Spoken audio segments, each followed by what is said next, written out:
G'day everybody, my name is Elliot Waters and you're listening to the Dysregulated Podcast. As always, thank you for tuning in.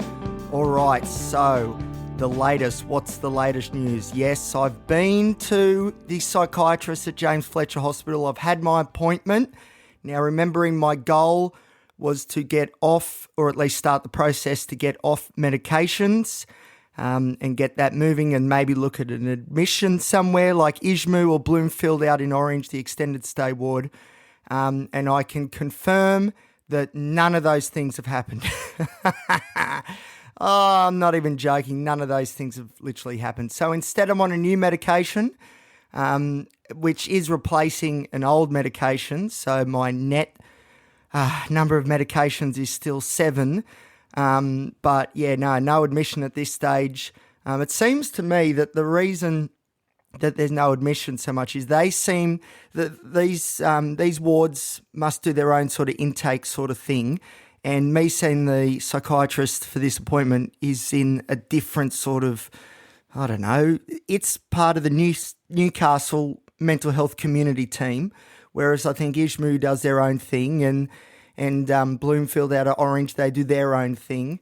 And it doesn't seem as though they do much talking between each other, which is, I don't know, fascinating. For lack of a better word, fascinating. I don't understand why it's so difficult for these different arms to sort of talk to each other, work together to get the best outcomes for the individual possible. But anyway, that's not what seemed to have happened. So yeah, so I'm on a new medication. You're probably wondering, geez, Elliot, what is it? You've been on every medication, surely, and I just about have. One that I haven't been on before, though, which is funnily, well, it's pretty common. It's pretty common, is mirtazapine. Now, mirtazapine is another of those old school antidepressants. I'm not going to go through the full pharmacological info on it just yet because I need to do a little bit more reading about it. But what I do know is that it's a tetracyclic antidepressant. It has a strong affinity for histamine receptors at lower dosages, so that means sleep. So, you know, if you're really on the ball, you might be sort of guessing now what medication it's replacing. And it also works on serotonin and norepinephrine pathways. So what it's replaced is Seroquel, quetiapine, boom, no more antipsychotic for Elliot. It's been years since I've been off an antipsychotic, and now I am, which is great. The Seroquel really, though, was only being used to treat sleep, to help me fall asleep and with sleep latency. That's something mirtazapine does quite well as well. But the added benefit that I see, and I think the psychiatrist agrees, or at least this was what he was postulating to me, which was that it'll help me with my sleep, but it'll also do stuff with my neurotransmitters as well. So it should hopefully have that antidepressant, anti-anxiety effect, as well as the sleep component, whereas the Seroquel, the quetiapine at the dosages I was having it at 100 milligrams a night, was just really working on sleep. So there you go. So no admission.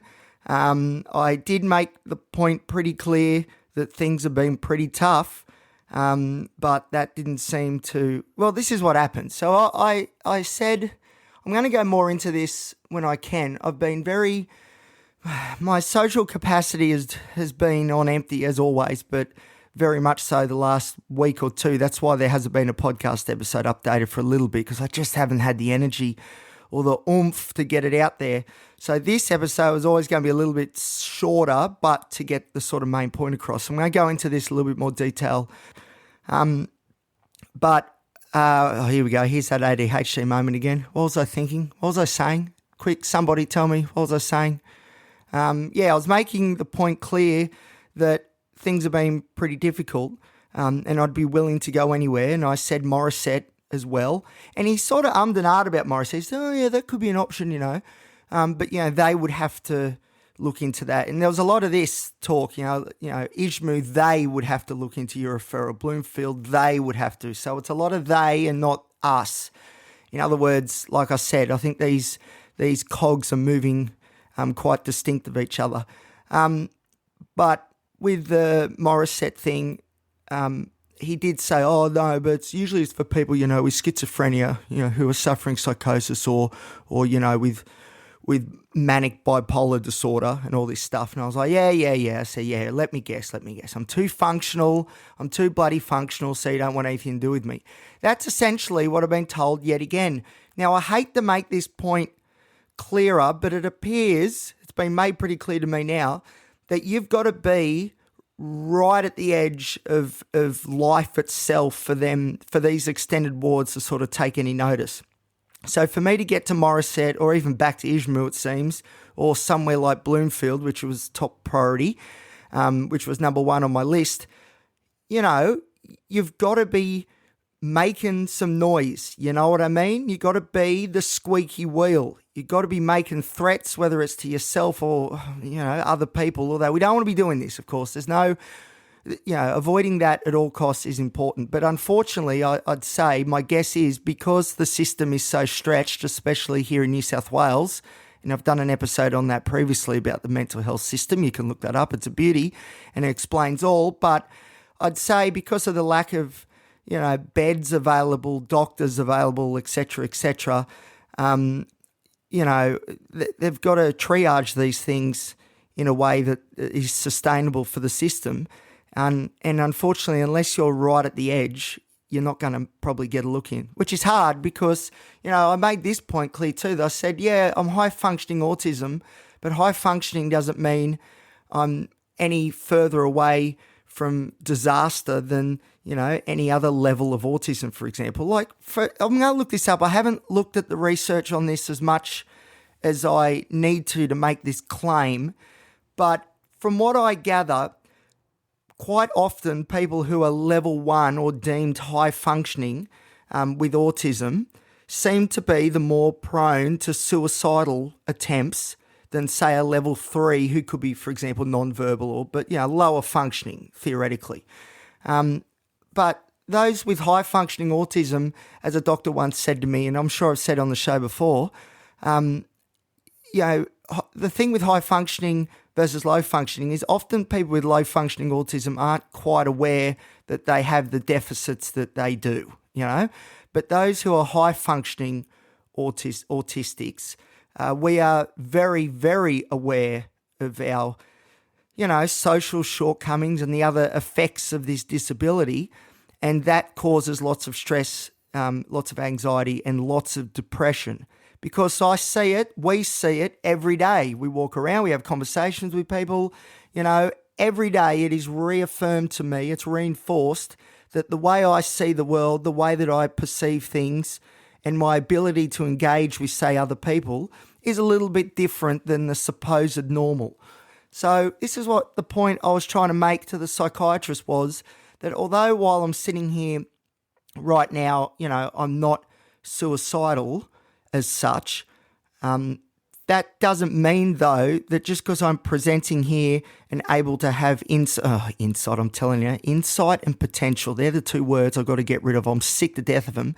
Because, really, if you sounds good insight, yeah, I've got great insight. So great is my insight that I'm acutely aware of my shortcomings. Having insight in this scenario is not a good thing. And for some reason, a lot of mental health professionals don't seem to understand that when I tell them that me being insightful and being able to conceptualize and analyze and, explain my inner turmoil, that doesn't mean that I'm healthy and that things are okay. It doesn't. And in a lot of ways, it makes things worse because I know exactly what's wrong and I know exactly why I can't seem to fix it.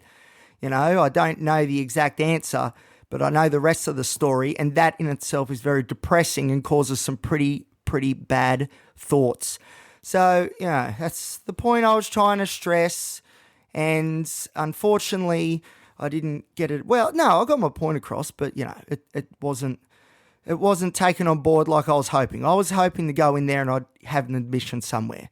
That was my plan, or at least at minimum, a plan to taper off medications, say in the community here at home, and have some sort of option, some sort of way to be able to get to the MARTA, for example, if I need to. Oh, what's this computer doing? No, go away. Sorry, everybody. My computer's just flipping out on me. So I'm not sure if there'll be a little break in the recording there, but if so, ignore it. Let's continue on. Now, thanks, computer. Now I've forgotten what I was saying. What was I saying? Anyway, I don't know. But all I know is, so I went in there trying to get, X, Y, Z, and I didn't really achieve any of it. But I am on a new medication, mirtazapine, which, look, I'll be honest, there's people in my family, or one person in my family, who's on mirtazapine and it works for them quite well. So maybe there's a genetic sort of link here and it'll help. That would be good. It is a medication I haven't trialled before. It is a medication that is indicated for depression and anxiety, so that's good. It does increase appetite, which ordinarily isn't good for people, but because I'm on the stimulant medication, Vyvanse, dexamphetamine, that's actually a good thing. So I'll be eating more, which is good because when I don't eat, I get irritable and anxious and, the spiral happens. So if I'm eating consistently because there's medication, that in itself is a good thing. What I have read briefly, like I said, I'm going to do more reading on this sort of stuff and present the evidence as I find it to you guys as soon as I can. But as far as I understand, one thing mirtazapine does a lot better than Seroquel is it doesn't interrupt a person's sleep architecture. So, the amount of time in REM sleep and, all the different stages of sleep and stuff. Supposedly, and some sources that I read actually said mirtazapine can improve sleep architecture, which would be good because I always wake up dead tired. So I'm hoping that maybe that will be some sort of improvement as well. But yeah, that's the story. So I went to hospital. I went in there. I was ready to go. I'll tell you what, it's funny going into it's a hospital, but it's there's no emergency ward anymore. There's no real wards or anything, mostly at James Fletcher. It's more the admin side of the mental health team is there. But they do have psychiatrists there for people to have appointments. And it's just so amazing how the waiting rooms are so much colder in these places, in the public system. Everything's just so much colder. And I don't know if it's the colour scheme or what it is, but it is. And it just has that feeling to it, it's just too sanitised. I don't know. I don't like it. But anyway, so that's the story. That's the latest. I didn't get really anything that I wanted, but I did get on a new medication. Thankfully, it has replaced an old one, which is good. But at this stage, there's no real plans to get off these meds. That's sort of been... that idea is not quite dead and buried, but pretty close to it. So, and my doctor didn't seem too concerned with the number of medications that I'm on, didn't seem too concerned with the types of medications that I'm on and the dependency that I would surely have to plenty of them right now. There wasn't, too much of a concern. I think part of it too is because you look at all of my disorders and everything that's going on and the complexities and everything. He's probably thinking, holy dooly, this guy's got a lot going on under the lid. And obviously he's seen a lot of doctors and a lot of doctors have come to the conclusion that this guy needs lots of meds to sort of stay on the straight and narrow. Because remember, this is the first time I've met this doctor. Doesn't know me other than reading my case notes leading into it. And he'd be reading those notes going, holy dooly, what's this guy going to be like? And of course I come in and, Mr. Insightful with all this potential. So I'd say he's thinking, I don't want to rock the boat too much and start taking him off everything because I don't know this patient very well for starters. I don't have a bit of an idea of what the reaction to that could be. So let's just keep things sort of going as they are, but obviously there's room for improvement, so let's tweak a medication here or there. So this means, though, what this essentially means is that my dreams of returning to the transport industry, they're not over because obviously I can work in the office and be a ops manager or supervisor or whatever if I was to get a position doing that. But to go back into the transport industry, I wanted to really build up my credentials before I led a team again, and that included driving a truck again.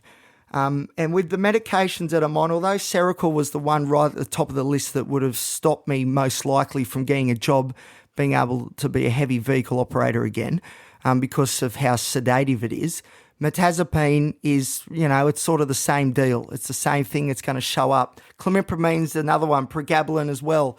The stimulants aren't so bad because you can get doctor's certificates for them, but it's the ones that cause potential sedation. They're the issue. The ones that on the box of my medications, there's a sticker that says, unless you know how this medication affects you, do not operate machinery. It's those medications, and unfortunately I'm still on them. And that's part of the reason why, of course, I wanted to get off them, was to potentially go back into the transport industry and make my name there. But I've been toing and froing between these thoughts about transport industry versus the mental health community engagement side of things. I think now this has made the decision a lot clearer. I think I'm going to go full tilt into the mental health stuff now. Maybe one day I can revisit transport, which would be nice. Maybe one day I'll have the ability to do some research in the transport industry and combine that with mental health, my mental health advocacy as well, which I always wanted to do and will want to do. So who knows, maybe down the track I'll still be able to combine the best of both worlds. But at this stage, it appears that the smart idea would be now to look at the mental health side of things full tilt, because I think transport, for at least the short to medium term, at least the way I wanted to do it, is off the table, unfortunately. So there you go. So that's the story. No hospital admission. No tapering plan of medications. Yes, an introduction of a new medication, mirtazapine, and the withdrawal of quetiapine. So something has, because I needed a change at least. Something had to happen. Like, come on, And I'll be honest with you, going on mirtazapine makes sense. And I've always been a little bit, not confused, but I've always wondered why, for all the medications I've had, why that isn't one that I've tried previously. But now I can say that I have. So titrating it slowly, with a lot of these antidepressants, it takes a couple of weeks to start working completely.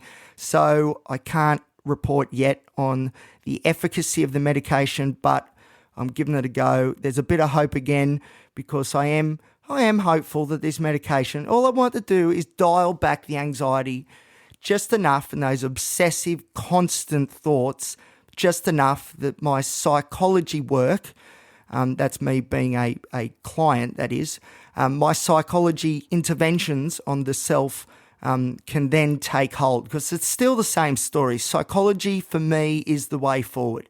That's the one that's going to get me the life worth living. But I need to pare back these other mental health complaints, which, the cognitive, obsessive thinking and all that sort of stuff. I need to pull that back a bit so the psychology can do its thing. And that's the plan. And I'm hopeful that maybe mirtazapine is going to do the job. All right. Thank you, everybody. Thank you for listening. And I'll see you here next time on the Dysregulated Podcast.